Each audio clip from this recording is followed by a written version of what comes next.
എമ്പുരാൻ സിനിമയിലെ രാഷ്ട്രവിരുദ്ധ പരാമർശങ്ങളിൽ ഖേദം പ്രകടിപ്പിച്ച മോഹൻലാൽ. പ്രിയപ്പെട്ടവർക്കുണ്ടാക്കിയ മനോവിഷമത്തിൽ ആത്മാർത്ഥമായ ഖേദമുണ്ടെന്ന ഫേസ്ബുക്ക് പോസ്റ്റ്. തന്റെ സിനിമകൾ വിദ്വേഷം പുലർത്തുന്നില്ലെന്ന് ഉറപ്പുവരുത്തേണ്ടത് തന്റെ കടമയെന്നും മോഹൻലാൽ.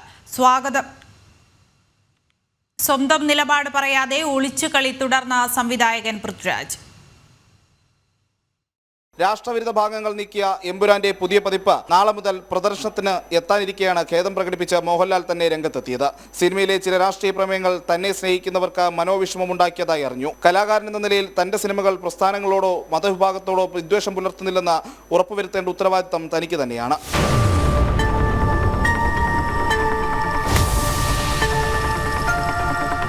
ആത്മാർത്ഥമായ ഖേദം പ്രകടിപ്പിക്കുന്നുവെന്നും ഉത്തരവാദിത്തം സിനിമയ്ക്ക് പിന്നിൽ പ്രവർത്തിച്ച എല്ലാവർക്കുമുണ്ടെന്ന് തിരിച്ചറിയുകയും ചെയ്യുന്നുവെന്നും മോഹൻലാൽ പറയുന്നു. വിവാദ ഭാഗങ്ങൾ സിനിമയിൽ നിന്ന് നീക്കം ചെയ്യാൻ ഒരുമിച്ച് തീരുമാനിച്ചതാണെന്നും ഫേസ്ബുക്ക് പോസ്റ്റിൽ മോഹൻലാൽ വ്യക്തമാക്കി.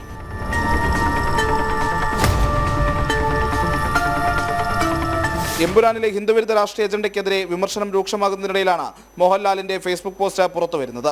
അതേസമയം ചിത്രത്തിൽ രാഷ്ട്രീയം തിരികെ കയറ്റിയെന്ന ആരോപണം നേരിടുന്ന സംവിധായകൻ പൃഥ്വിരാജ് ഇപ്പോഴും സ്വന്തം നിലപാട് വ്യക്തമാക്കിയിട്ടില്ല. പക്ഷേ മോഹൻലാലിന്റെ ഫേസ്ബുക്ക് പോസ്റ്റ് പൃഥ്വി ഷെയർ ചെയ്തിട്ടുണ്ട്. എമ്പുരാനിൽ നിന്നും 17ലധികം സീനുകളാണ് റീസൻസ് റിംഗിലൂടെ ഒഴിവാക്കിയത്. ചില വിവാദ പരാമർശങ്ങൾ മ്യൂട്ട് ചെയ്തിട്ടുമുണ്ട്.